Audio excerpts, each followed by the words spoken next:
Hey there, I'm Shannon, your RC princess. Welcome to my channel where we dive into all things radio controlled, crawlers, bashers, builds, and more.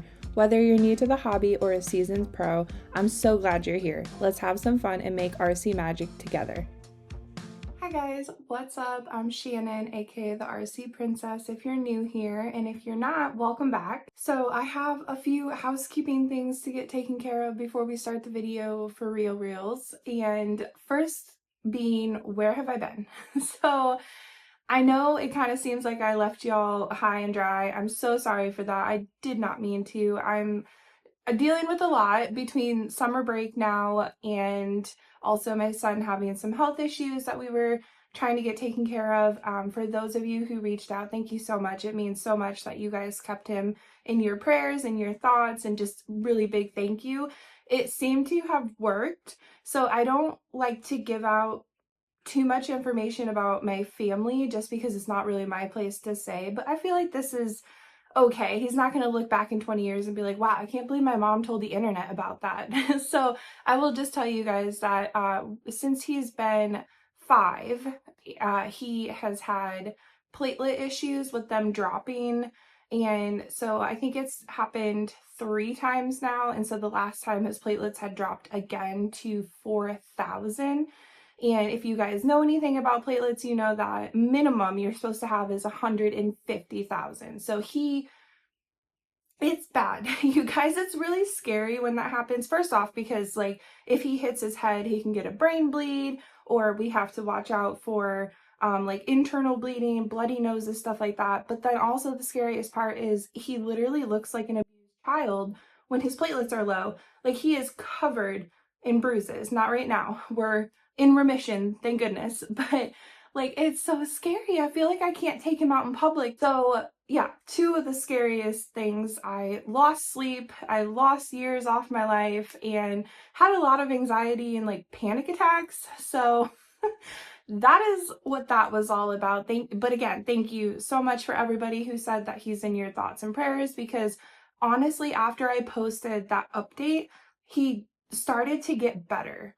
So he is currently bruise free. We're not sure where he's at with platelets. He has an appointment with the specialty doctor in August.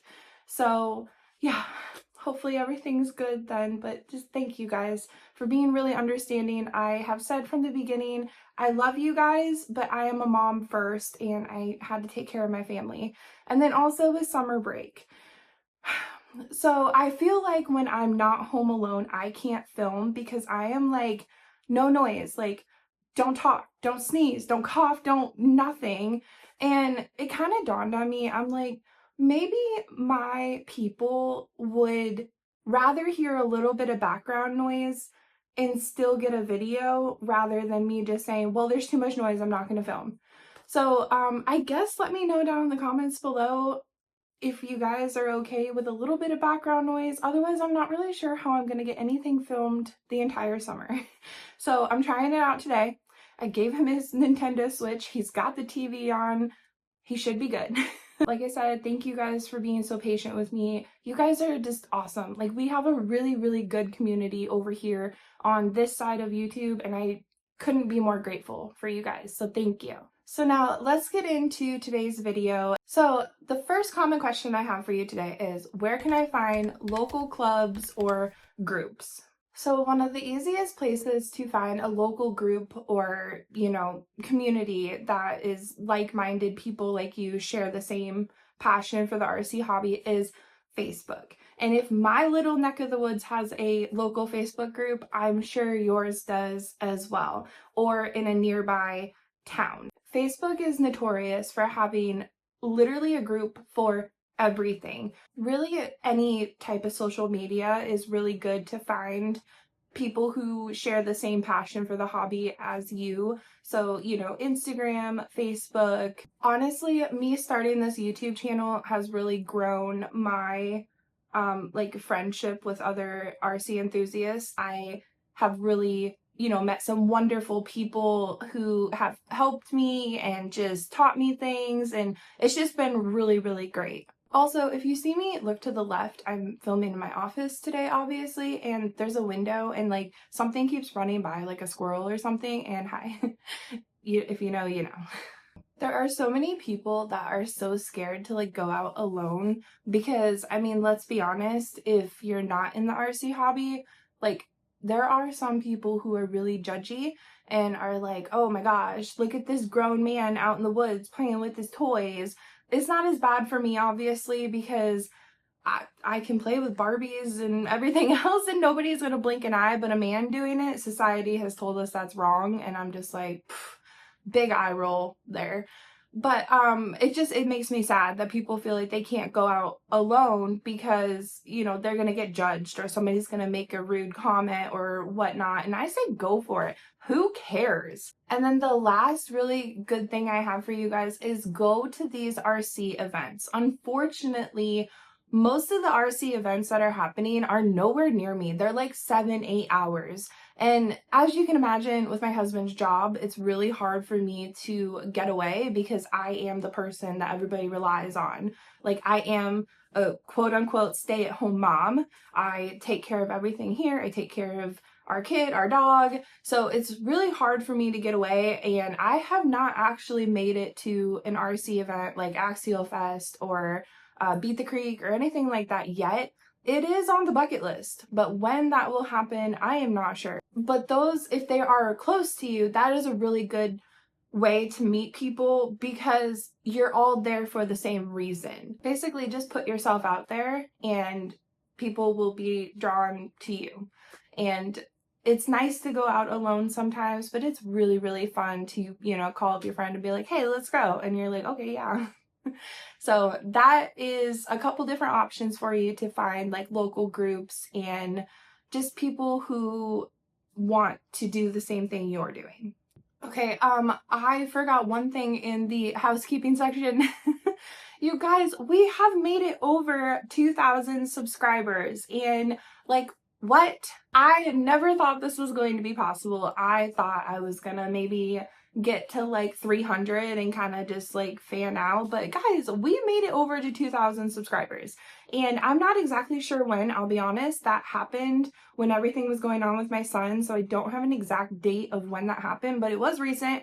And thank you guys so much. Like, I can't thank you guys enough. I really need to make like a thank you post for you guys, and I need to do something. I just don't know what to do. I want to do a giveaway really bad, but I don't know how to do it because there's so many like hoops and stuff you have to jump through.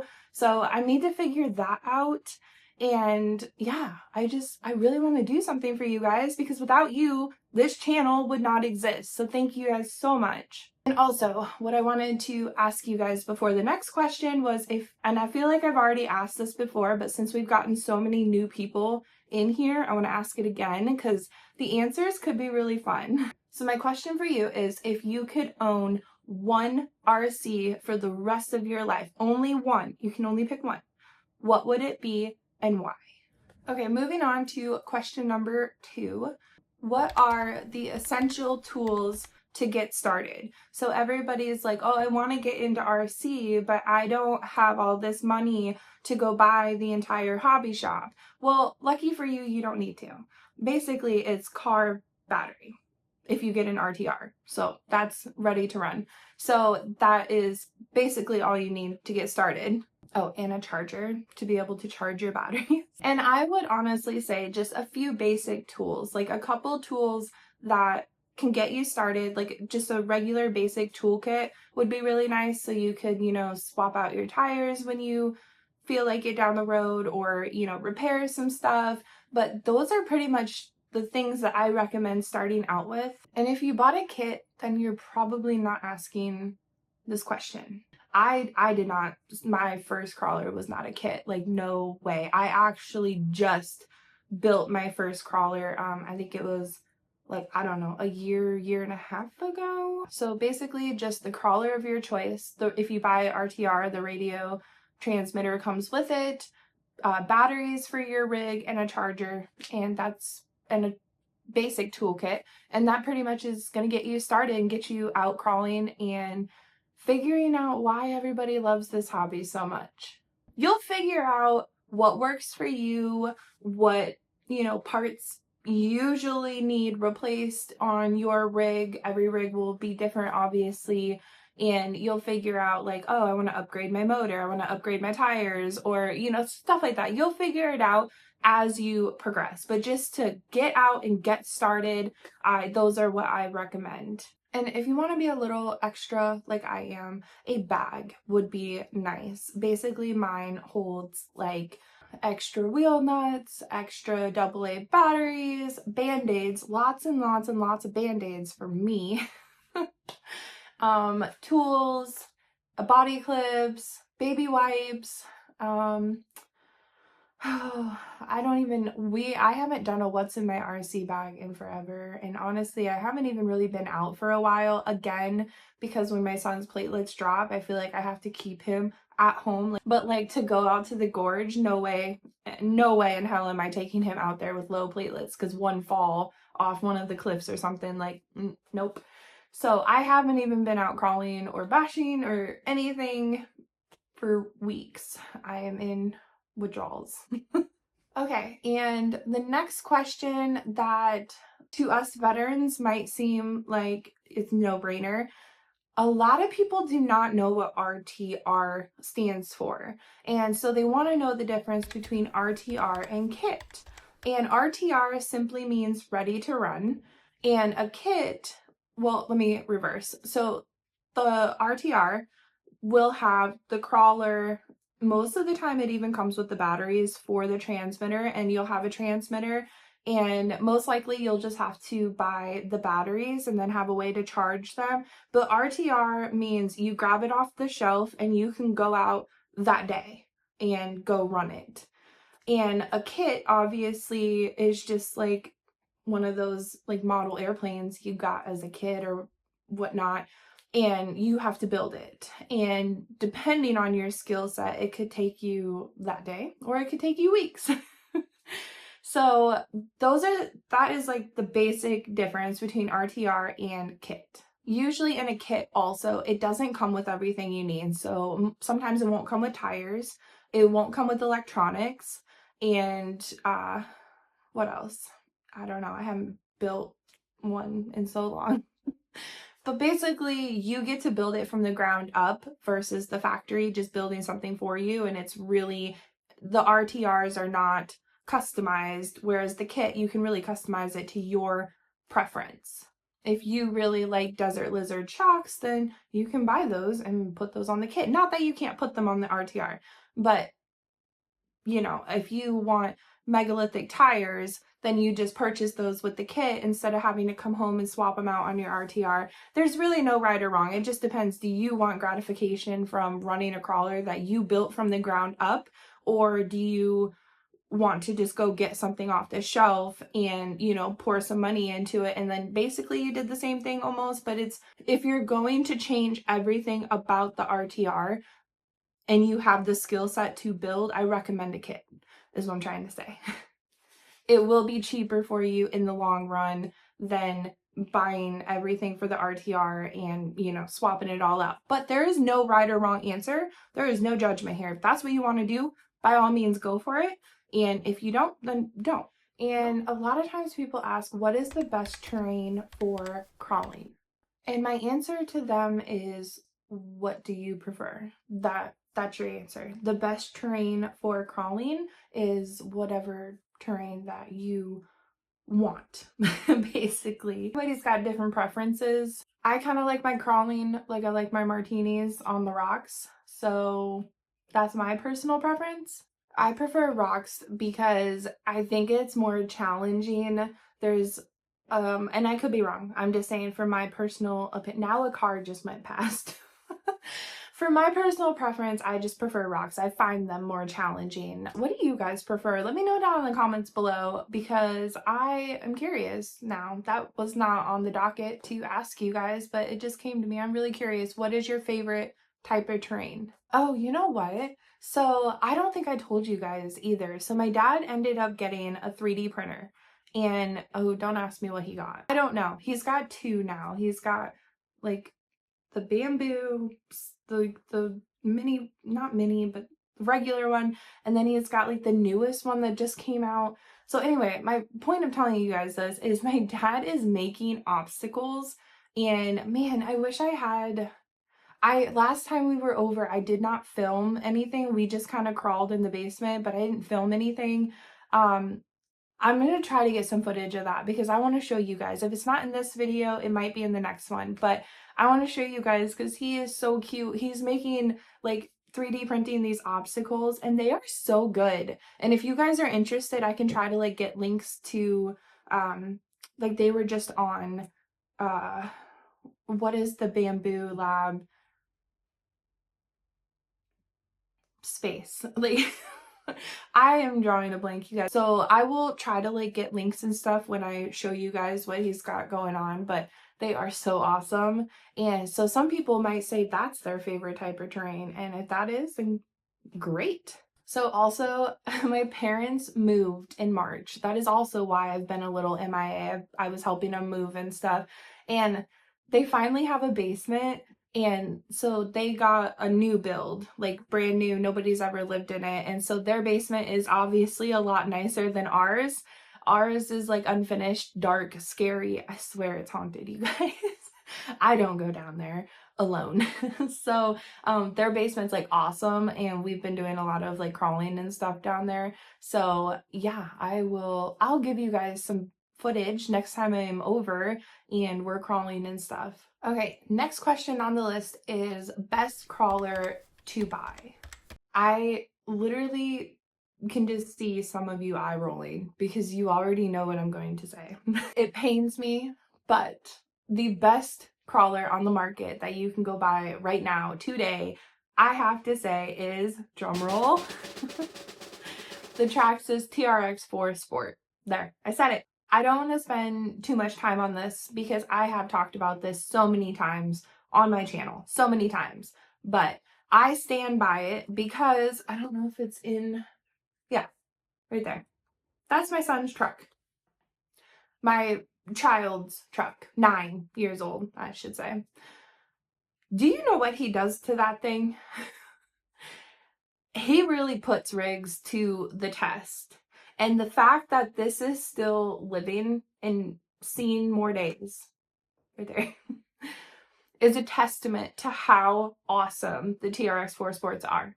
Like, if you are a beginner and you have no idea what you're doing, or you want to buy for a child, or even, hey, I love my sport. You guys know that. So they're not just for children and beginners, but I'm going to say that is right there. That is the truck you should go buy because they will pretty much withstand anything you can throw at them. He has submerged it. He has driven it down a ravine. It went all the way down the ravine.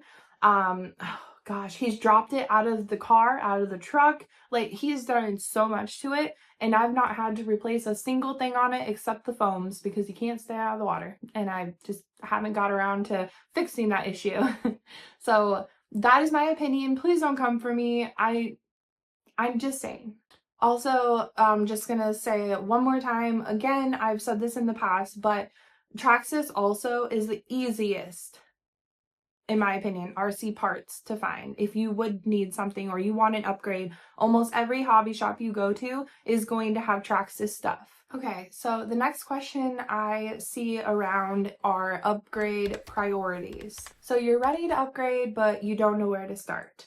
I recommend starting with tires. That's where I typically start, and I feel like that sets the groundwork for other things that you may notice need upgraded or changed. Now, this is just my opinion. I'm pretty sure every enthusiast out there will have a different one. Personally, I start with tires. The sports come with the Traxxas Canyon Trails, top notch. I have no problems with those tires. Again, if you do, don't come for me. My opinion. I have no problem with the Canyon Trails, but maybe you want to switch out the foams, or maybe you want to try anti-foams. If you guys are new to my channel, a little bit ago, we're probably going on a year. I have no concept of time anymore. It's just passing me by like crazy. So probably like a year ago, I tried the J Concepts megalithic tires for the first time, and I've not shut up and I've not stopped purchasing them. They are on a bunch of my rigs, but I did put them on the Red Cat Ascent Fusion, and it knocked it out of the park. That was a huge game changer for me, and I'm pretty sure that's the only thing I have changed on that truck so far. Another great place to start is your steering servo. So for the 6 scales of axial, like the Jeep and the Honcho, love them. Absolutely love those trucks. Will never part with them. But the steering servo is just, it's not it. There is no turn radius whatsoever with the stock steering servos. So upgrading those, especially if you're looking to upgrade those rigs, is where I would start for those. I guess I usually start with tires, but it also depends on the rig. So keep that in mind as well. So an upgraded steering servo typically gives you faster response time, increased torque, and more precise turning. And lastly, another upgrade that I like to, start with for certain rigs, and this is just personal preference, is I like to throw a brushless system in. I put a brushless system in my Sport. I actually have a video on that. I will try to remember to link it down below. It blew my mind, you guys. It was the most awesome thing, and I've been hooked ever since. For those of you who prefer brushed, I'm sorry. My opinion, I don't. I really, really like brushless. So that is another place if you are just bored or you're like, there's got to be more to this, throw a brushless system in. And with that being said, the next question I have to answer for you guys is, what is better, brushed versus brushless? A brushless motor is overall just more efficient in my opinion. They typically give longer run times. So for example, my husband's orange truck and my pink truck, same exact truck, but he still has brushed and I have brushless, and I will use far less battery when we go out. I actually have really only had to charge one battery for my truck when we go out. It's not going to be like a huge difference. It's not going to be like he changes his battery every 20 minutes or nothing like that, but it does kind of help in determining how many batteries to charge for how many hours we're going out. Another difference, which really doesn't matter to me for crawling aspect, but brushless tends to give you more speed. They'll be faster, and I don't like speed in a crawler. For me, the FOC technology that the Hobbywing Fusion Pro gives me is out of this world. Like the ability to go up something so slow without losing power. It's just, I don't know, you guys. There's just something about it. I'm not going back to brushed. You can't make me.